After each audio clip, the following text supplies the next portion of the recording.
আসসালামু আলাইকুম সুপ্রিয় শিক্ষার্থীবৃন্দ, আশা করি সবাই ভালো আছো। মাহবুবস ম্যাথ অ্যান্ড সায়েন্স একাডেমিতে সবাইকে স্বাগত। আজকে আমরা নবম দশম শ্রেণীর সেট সম্পর্কিত উপসেট সম্পর্কে ধারণা লাভ করব। তো দেখি আমরা বোর্ডে যে উপসেট বা সাবসেট, আমরা উপসেটটার সংজ্ঞাটা এভাবে বলতে পারি যে কোনো প্রধান সেট হতে যখন একাধিক সেট গঠন করা হয়, ওই একাধিক সেটগুলোর প্রত্যেকটি সেটই হচ্ছে ওই প্রধান সেটের উপসেট। আমরা বোর্ডের দিকে লক্ষ্য করি, ধরো এ সেটের উপাদান এ বি সি এবিসি।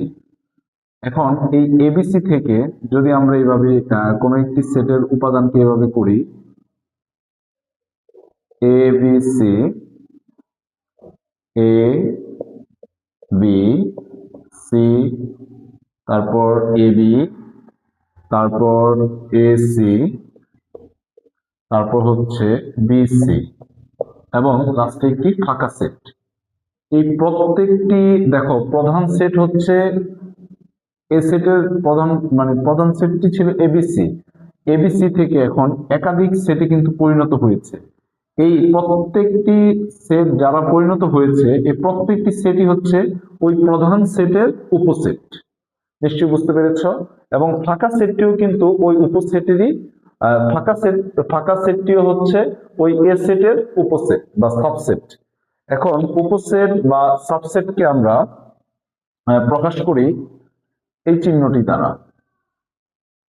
এটা হচ্ছে উপসেট বা সাবসেটের প্রতীক। এখন ধরো ফর এক্সাম্পল, এখন আরেকটু উদাহরণের মাধ্যমে আমরা আরেকটু ক্লিয়ার হয়ে নিই বিষয়টা। ধরো এ সেটের উপাদান এ 5 7, এখন এবং বি সেটের উপাদান এ 7 এবং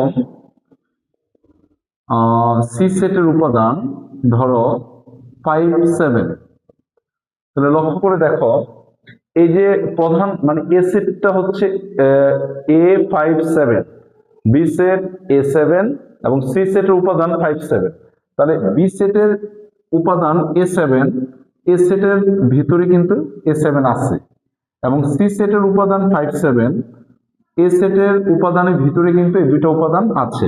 তাহলে আমরা কি বলতে পারি যে বি সেটের উপাদানগুলো এ সেটের মধ্যে আছে, তার মানে বি সাবসেট এ। এবং আমরা এটাও বলতে পারি সি সাবসেট এ। নিশ্চয় বুঝতে পেরেছ সাবসেট বা উপসেট বিষয়টা কি। আশা করি ক্লাসটি সবাই ভালো লেগেছে, সবাই মনোযোগ সহকারে ক্লাসটি বুঝতে পেরেছ। আসসালামু আলাইকুম।